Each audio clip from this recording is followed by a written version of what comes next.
bendición. Y pongámonos en pie allí que pueda usted abrir su boca y declarar. La palabra que tú tienes para mí hoy, Señor, dígalo, es fuego que transforma. Es miel que endulza y hace agradable mi vida. Es agua para mi sed, dígalo. Es pan de vida para mi restauración. Es leche que nutre, que me alimenta. Es alimento sólido. Es semilla que dará fruto, dígalo. Y será más valerosa que el oro refinado. Tu palabra es luz que me guiará y que me mostrará el camino. Tu palabra es espejo en el cual me veo reflejado y en el cual refleja el amor de Cristo. Tu palabra es espada que penetra y que limpiará todo mi ser, que cortará, que hará que mis pensamientos sean renovados, y es martillo, dígalo, para romper con todo aquello que no es tuyo. Denle la gloria y la honra al Señor en esta mañana, mi amado. Vamos a ver un video que habla sobre la santidad de Dios. El tema en sí no es que voy a hablar de la santidad, pero vamos a ver que si lo vemos ahorita y lo vemos al final, podremos tener mucho más, precisar mucho más lo que hoy he querido hablar. El tema que hoy vamos a tocar es frutos de un caminar. El caminar, el determinar caminar en algo o con alguien, efectivamente va a dar ¿qué? Fruto, resultado, va a haber una experiencia al final. Entonces veamos el video y leemos el versículo, el pasaje central, y vamos a desarrollar el tema de hoy que se llama frutos de un caminar. Seguramente has escuchado antes la palabra santo, o por lo menos la has cantado una o dos veces en la iglesia. Y para la mayoría de las personas, esa idea está conectada solamente con ser una persona moralmente buena. Así que Dios es moralmente perfecto. Así es, eso es una parte. Sin embargo, en la Biblia, la idea de la santidad es aún más grande y más rica. Lo que está describiendo en realidad es cómo Dios es la fuerza creativa detrás de todo el universo. Él es el único ser con el poder de crear un mundo lleno de belleza y vida. Así que todas estas habilidades hacen de Dios alguien completamente único. Ese es el significado de la palabra santo. Una forma útil de pensar en la santidad de Dios es usar el sol como metáfora. El sol es único, por lo menos en nuestro sistema solar, y es realmente poderoso. Es la fuente de toda la hermosa vida de nuestro planeta. Pudieras decir que el sol es santo, y pudieras llevar aún más lejos esa metáfora y decir que toda el área alrededor del sol también es santa. Porque entre más te acercas al sol, se vuelve más intenso. Exacto. Así que ese mismo poder y bondad que genera toda esta vida también es peligroso. Me refiero a que el sol, si te acercas demasiado, te aniquilará. Y de la misma forma, existe una paradoja en el centro mismo de la santidad de Dios. Porque si eres impuro, su presencia es peligrosa para ti. Y no porque sea mala, sino porque es demasiado buena. Y la primera vez que vemos esta paradoja de la santidad de Dios es en la historia de Moisés y la zarza ardiente. Es aquí donde Dios le dice a Moisés que se quite sus sandalias porque está parado en tierra santa. Moisés cubre su rostro con temor y Dios le dice, no te acerques más. Es intenso, ¿eh? De hecho, la intensidad de la santidad de Dios se explora en las historias del templo de Israel, que era el lugar en donde estaba la presencia santa de Dios. En el centro del templo estaba una habitación llamada el lugar santísimo. Es el punto de acceso de la presencia de Dios. Y ya seas un israelita viviendo en la tierra alrededor del templo o un sacerdote trabajando dentro del templo, estás cerca de la presencia de Dios, lo que es peligroso. Sí, eso es un problema. Pero ¿cómo se supone que funciona? Bueno, en la Biblia la solución es que tienes que purificarte. Así que es como ser moralmente puro. Sí, y eso es fácil de entender, pero la Biblia pasa mucho tiempo hablando sobre otra clase de pureza, el ser ritualmente puro. Este es un estado en el que te separas de cualquier cosa relacionada con la muerte, como tocar cosas como la piel enferma o incluso algunos fluidos corporales. Todas estas cosas te hacen impuro, y hacerte ritualmente impuro no es necesariamente pecaminoso. Lo que es pecaminoso es entrar en la presencia de Dios cuando estás en un estado impuro. Esa es la razón por la que Dios le dio a los israelitas instrucciones muy claras para saber purificarse para que pudieran entrar al templo otra vez. De eso se trata el libro de Levítico. Cierto, pero no acaba ahí. Esta idea sigue desarrollándose, así que luego en las Escrituras encontramos una historia muy interesante de un profeta llamado Isaías. Él tiene una extraña visión en la que se encuentra en el templo y está justo en la presencia de Dios. Él está aterrado. Él conoce las reglas. Él no debería estar ahí. Él tiene miedo de ser destruido. Y luego está esta extraña criatura llamada Serafín. Bastante extraña. Totalmente. Así que vuela con un carbón encendido y sella los labios de Isaías con el carbón. Y dice algo muy extraño. Es quitada tu iniquidad y perdonado tu pecado. Entonces, ese carbón encendido purifica a Isaías de alguna manera. Así es. Y es sorprendente. Porque normalmente si tocas algo impuro, eso te transmite su impureza. Pero ahora tenemos una nueva idea de que tienes un carbón, un objeto muy puro y santo. Y eso tocó a Isaías y le transmitió su pureza. Isaías no es destruido por la santidad de Dios, es transformado por ella. Las implicaciones de esto son enormes. Pero hay un desarrollo más, esta vez de otro profeta, Ezequiel. Y él tiene esta visión donde él está parado en el templo y ve agua goteando del templo. Se convierte en un torrente y luego crece hasta convertirse en un río profundo que comienza a fluir a través del desierto, dejando un rastro de árboles verdes detrás de él. Desemboca en el mar muerto, haciendo todo fresco, dándole vida. Así que en lugar de purificarte primero y luego entrar al templo, aquí la santidad de Dios sale del templo y purifica las cosas, dándoles vida. Pero, ¿qué significa todo esto? No lo sabemos hasta que conocemos a Jesús. Él dice que Él es el cumplimiento de todas estas visiones antiguas, pero de forma sorprendentemente nueva. Así que Jesús iba de un lado a otro tocando a personas que eran impuras, personas con enfermedades en la piel, una mujer con sangrado crónico o gente muerta. Y cuando Él las toca, su impureza debería transferirse a Jesús. Pero en lugar de eso, la pureza de Jesús se transmite a ellos y sana sus cuerpos. Jesús es como ese carbón santo en la visión de Isaías. Así es. Y Jesús dijo que Él era la encarnación humana de la misma santidad de Dios y que Él y sus seguidores eran ahora el templo de Dios. Así que a través de ellos, la presencia santa de Dios puede salir hacia el mundo y traer vida y sanidad y esperanza. Así que esta es la razón por la que Jesús dijo que de sus seguidores correrían ríos de agua viva. Así que esa es la parte de la historia donde nos encontramos, pero ¿hacia dónde se dirige todo esto? Las últimas páginas de la Biblia terminan con una última visión de la santidad de Dios. Esta vez es la visión de un hombre llamado Juan. Y en esta visión vemos el mundo entero completamente renovado. La tierra entera se ha convertido en el templo de Dios y el río de Ezequiel está ahí, fluyendo de la presencia de Dios, inundando toda la creación, quitando toda la impureza y dando vida a todas las cosas.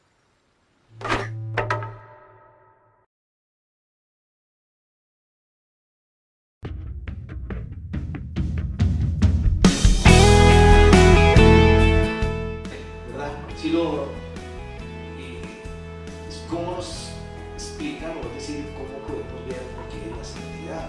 Cómo a esta altura efectivamente somos reflejos de la ¿qué? De la santidad de quién? De Dios, ¿cierto? Entonces miremos allí algo bien interesante. Ahora lo volvemos a ver y yo creo que vamos a poder coger otros elementos bien importantes. Habla su Biblia allí en el libro de Amós, capítulo 3.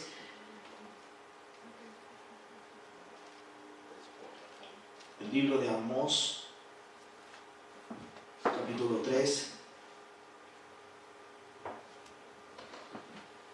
Y es una serie de preguntas y efectivamente, como lo vamos a ver, cada acción o cada acción tiene una ¿qué? Una reacción. Cada acción o cada actuar tiene su ¿qué? Su consecuencia. Y vemos que aquí esta palabra que está el profeta Amós dando al pueblo de Israel es un tiempo de juicio.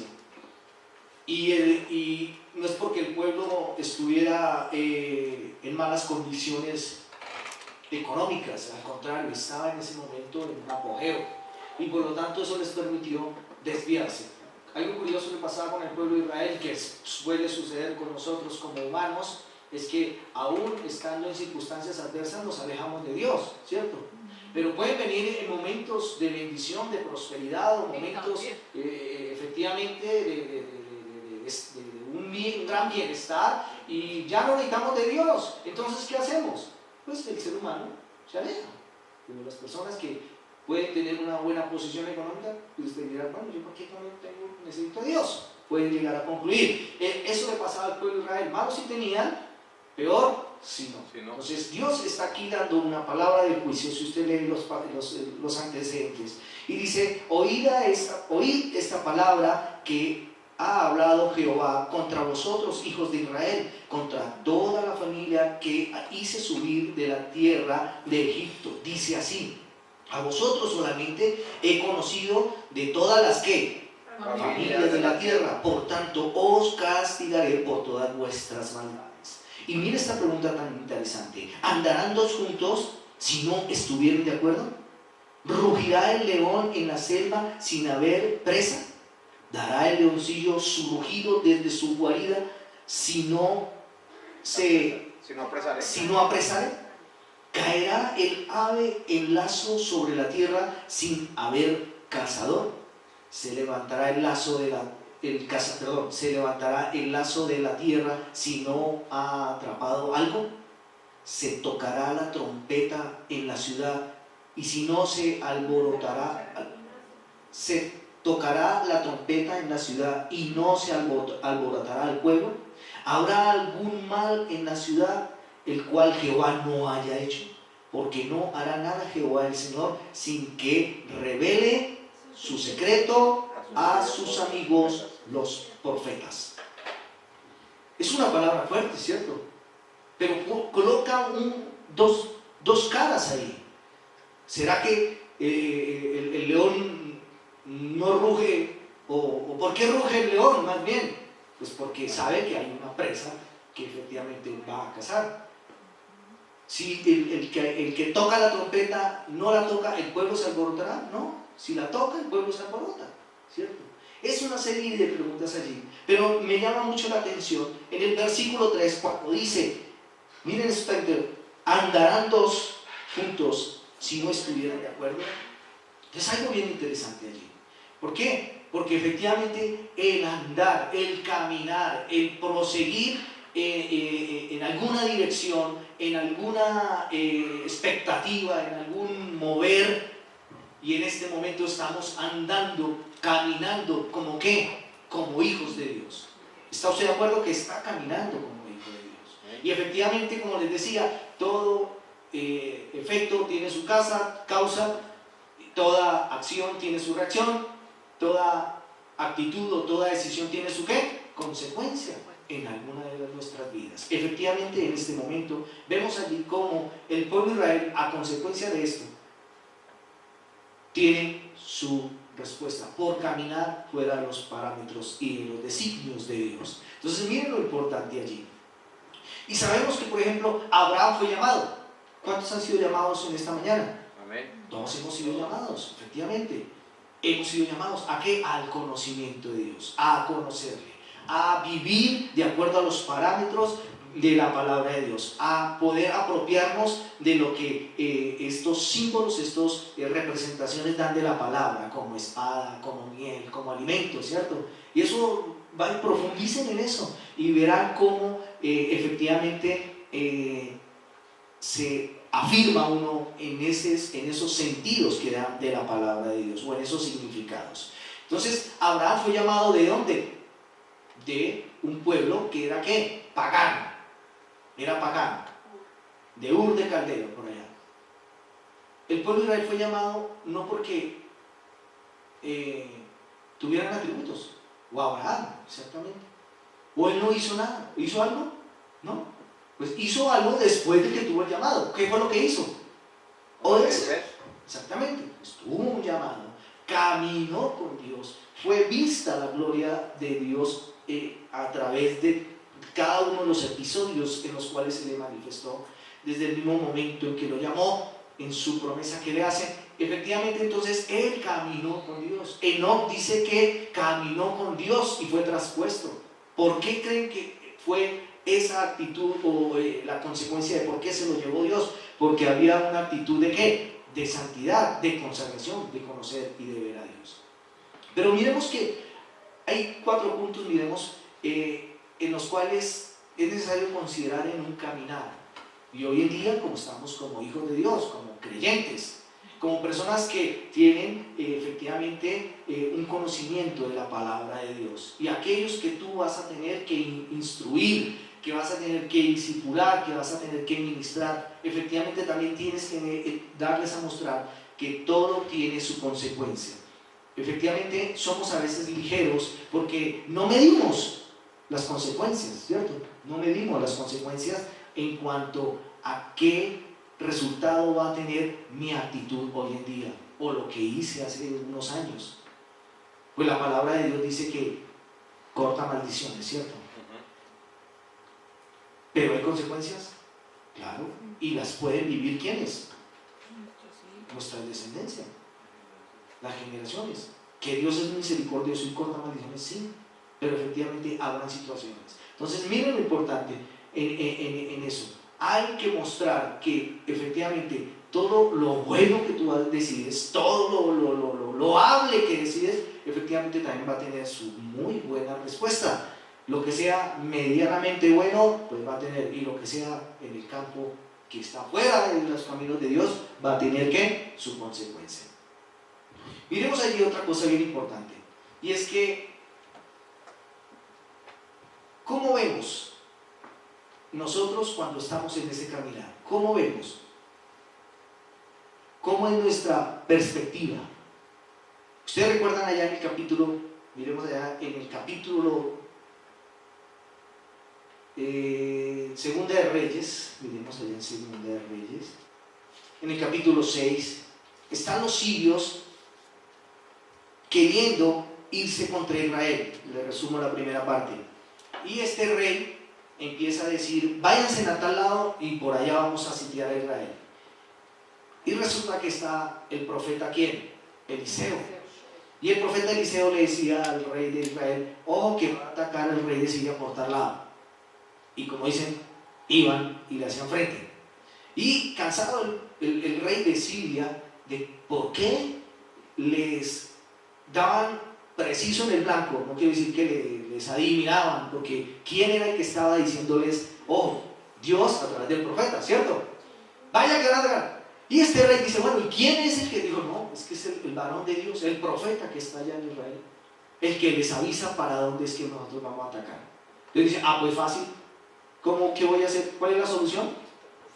Señor, ¿qué tal el profeta? Vaya, tráigamelo. Y dice que envió una gran cantidad de ¿qué? De hombres a caballo, de un ejército, ¿cierto? Y me perdí. Y dice que estaban allí. Ya, gracias, sí, señor, sí. Entonces, miren el versículo 14. Entonces envió el rey allá gente de a caballo y carros y un gran ejército, los cuales vinieron de noche y sitiaron la ciudad. Y se levantó de mañana y salió el que servía al varón de Dios. ¿Se acuerdan cómo se llamaba el varón de Dios? El que servía al varón de Dios. ¿Señor? Jesse, sí, señor. Y he aquí el ejército que tenía sitiada la ciudad con gente de a caballo y carros. Entonces su criado le dijo, Señor mío, ¿qué haremos? Él le dijo, no tengas miedo, porque más son los que están con nosotros que los que ¿qué? Que están con ellos. Y oró Eliseo y dijo, te ruego, oh Jehová, que abra sus ojos para que vea. Entonces Jehová abrió los ojos del criado y miró, y he aquí que el monte estaba lleno de ¿qué? De gente de a caballo y de carros de fuego alrededor de ¿quién? De Eliseo. Y luego que los sirios descendieron a él, oró Eliseo a Jehová y te dijo, te ruego que hieras con ceguera a esta gente. Y los hirió con ceguera conforme a la petición de Eliseo. Interesante, ¿cierto? Qué tremendo. Nuestro andar ha de ser el resultado de cómo vemos las cosas. Depende cómo andemos, vamos a ver las cosas. Depende cómo veamos, así vamos a andar. ¿Qué vio Jesse? ¿Qué vio el siervo? Pues una realidad, porque él tampoco se la está inventando, ¿cierto? ¿Cuál era la realidad? Un ejército que estaba en contra de ellos. Un ejército que les amenazaba y que iba tras del profeta. Y efectivamente, esa es la condición humana. La condición, como lo ve Eliseo, como lo ve Jesse. Ve la realidad y ¿qué hacemos? ¿Qué hizo? ¿Tuvo fe? No. ¿Se asustó? ¿Qué hizo? ¿Tuvo temor? ¿No hubo confianza? Dijo, vienen por nosotros.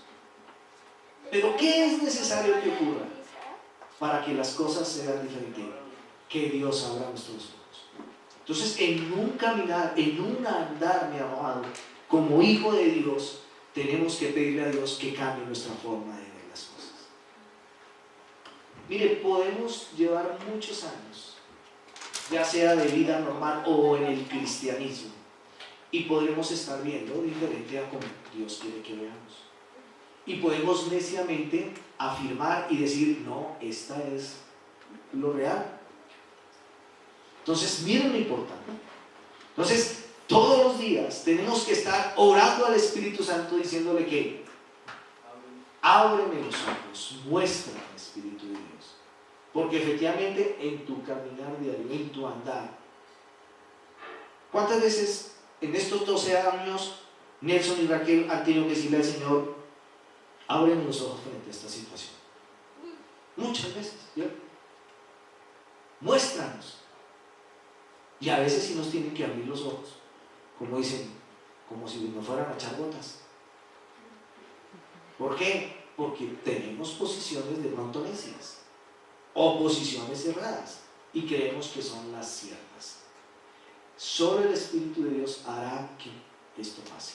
Si el profeta no hubiera orado a Dios para que le cambiara la vista o la forma de, o no, para que viera realmente lo que había, pues este profeta se hubiera, o este siervo hubiera salido corriendo, hubiera visto la derrota.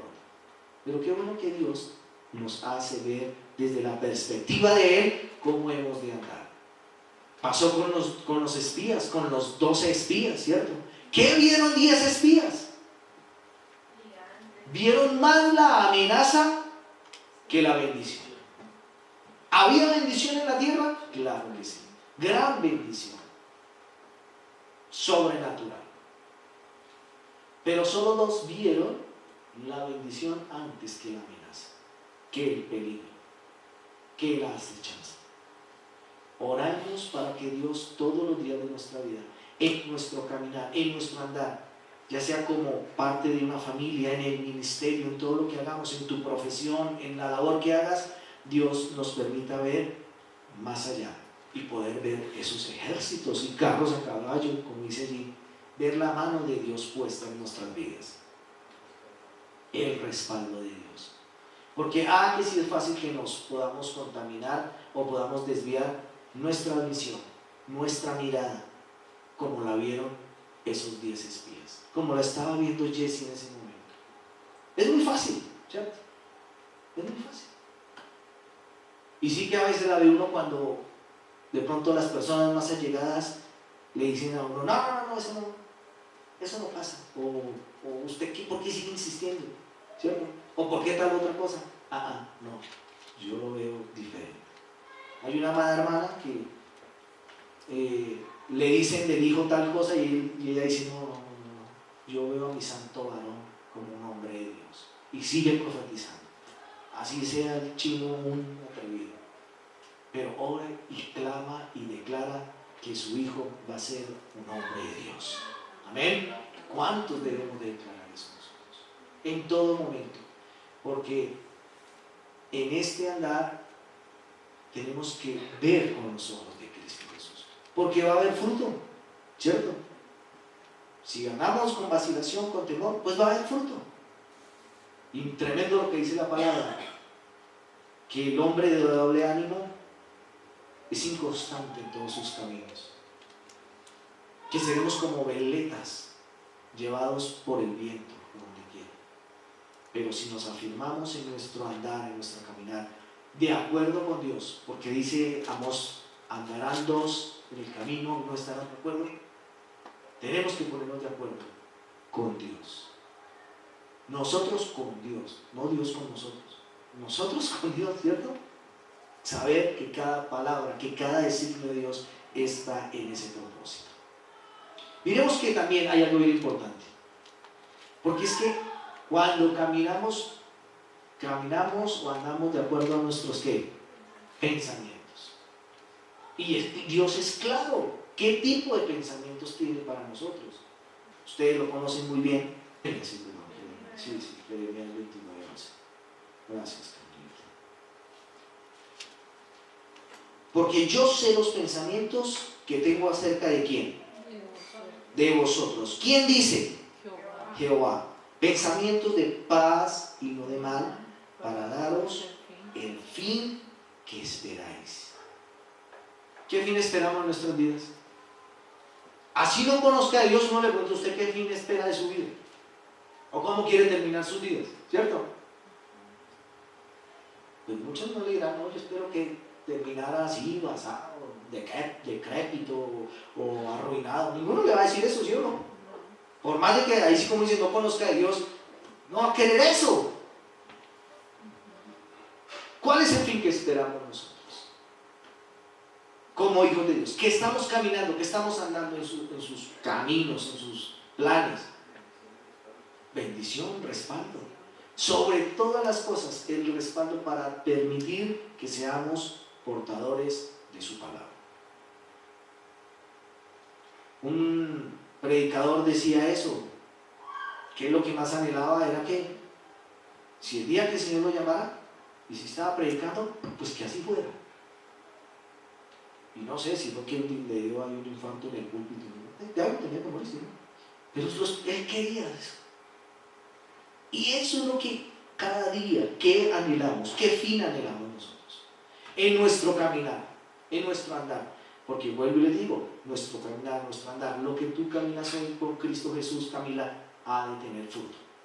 En todo orden. En tu profesión, en tu familia. ¿En qué más? En la iglesia. ¿Cierto? Y así cada uno de nosotros. ¿Cuáles son los pensamientos de Dios para nuestra vida? Frente a nuestros pensamientos. ¿Qué pensamos nosotros? ¿Qué hay en nuestra mente? Eso es lo que todos los días y cada día debemos de hablar y de sopesar frente a la palabra de Dios. Porque lo único que cambiará nuestra forma de pensar es la palabra de Dios presente en ¿dónde? En nuestra mente. Y que de esta mente, como siempre lo hemos dicho, baje ¿a dónde? Al corazón. Y del corazón se vuelva vida. Tengo el cassette del predicador que tú decías, y ya como de unos casi 80, 90 años, y él estaba diciendo, en este momento, hermanos, contemplo al Señor sentado en su trono, en su gloria. Estaba en ese pasaje cuando se siente el totazo que cae, uno que era como maestro Banjoni cuenta eso, y se siente el golpe, y en ese momento, dice Banjoni, en ese momento pasó a la gloria de Dios a contemplar al Señor en su trono. Y esa fue la petición que hizo. ¿Cuál era el fin que él esperaba? Quería morir cuando se iba a predicar. ¿Cuál es el fin, como dice allá, que esperáis, que quieres? Pues de bendición. Eso es bendición, ¿cierto? Porque yo sé los pensamientos que tengo acerca de vosotros, dice Jehová. Pensamientos de paz y no de mal. Qué bendición. Qué bendición. Saber que esos son los pensamientos de Dios. ¿Y desde cuándo tiene Dios esos pensamientos para nosotros? Siempre. ¿Desde cuándo? Desde Antes la de eternidad, nacer. antes de nacer. Desde la eternidad. Es que es verdad que fuera de los caminos de Dios sí que se pierden bendiciones.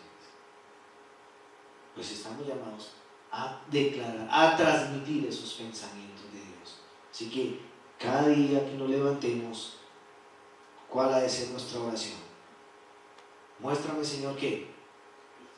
Tus caminos. Déjame ver como tú, ¿qué? Como tú ves, para que mi andar sea en tu propósito. Cámbiame mi, ¿qué? Mi forma de pensar. Para que mi andar tenga ese fruto que te agrade y que sea de bendición para otros. Y eso no tendrá un resultado, todo eso. ¿Será que no hay resultado? Hemos venido diciendo que todo efecto tiene su causa, que toda decisión tiene su consecuencia, ¿cierto? Hemos estado diciendo eso, ¿sí o no, Camila? Entonces, ¿va a haber algún fruto? ¿Va a haber algo?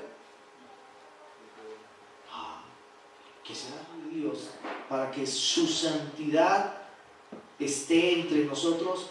Es que efectivamente nosotros como santos llevemos de esa santidad al mundo. En nuestro andar diario. No necesitamos ni cambiarnos la forma de vestir, porque muchos asemejan que si yo me pongo túnicas blancas, sandalias, de pronto me dejo crecer el pelo, la barba, bueno, el poco pelo que me queda. Si hablo suavecito,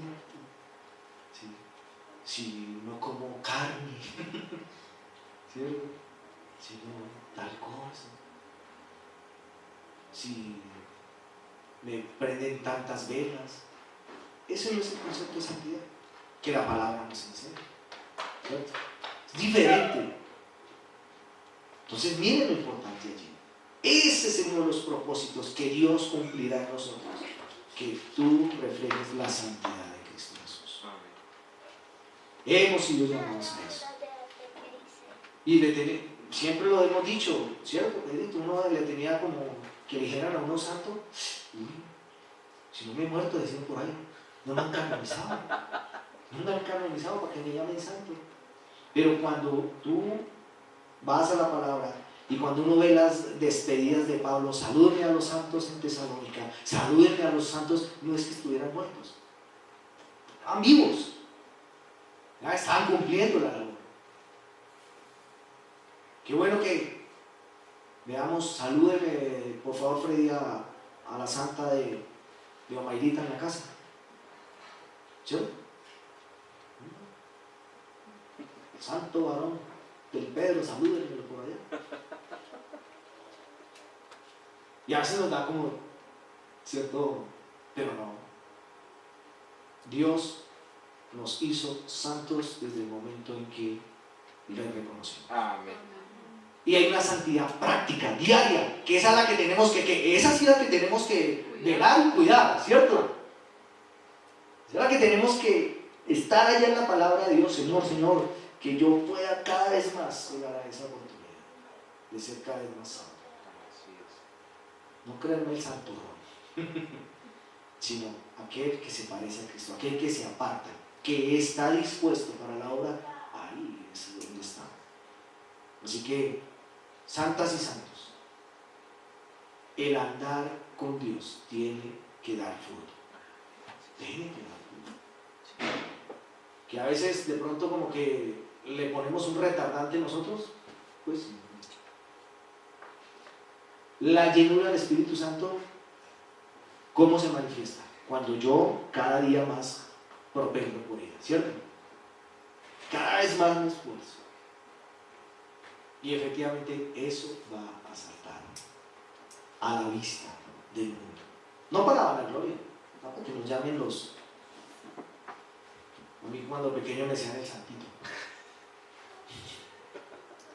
Porque yo corría con mi mamá todo lo que tenía que ver así con cosas de Dios y de la religión en ese momento. Oh, sorpresa, qué decepción cuando ella me llevó al sacerdote del barrio. Y le dice, padre Echeverri, se llama Echeverri, es que mi hijo quiere ser sacerdote. Y me dijo, que estudie primero, ¿qué es sacerdote? Ay, se volteó y se fue. Pues gracias a Dios hizo eso. Gracias a Dios. Porque yo en mi mente quería eso, quería servir a Dios. Y pues uno estaba en medio de esas prácticas y cree que esa es la única forma. Yo hacía crucecitas de madera así como las de que aparecen en el minuto de Dios. Sí, yo cogía palos, los secaba y los pegaba y los pelaba y cogía un hierro caliente y les pintaba ahí, le hacía pirograbado. Un día una tía que vive en Estados Unidos me dio una cruz de esa y eso, no, qué belleza, la cogí y se la llevó para Estados Unidos, por ahí me dijeron que todavía la tiene. Entonces miren, es el caminar todos los días para poder agradar a Dios y saber que sale fruto. Gracias a Dios conocí al Señor de acuerdo a la palabra de Dios y quiero caminar en ello, igual que cada uno de nosotros, amén. Amén. Y poder andar en eso. ¿Vemos el video de nuevo? Sí. Y podemos captar muchas cosas más interesantes ahí. Y oramos y cerramos esta palabra, amén. Ese es el propósito de Dios, de que esa tierra que es el estrado de sus pies emane de sus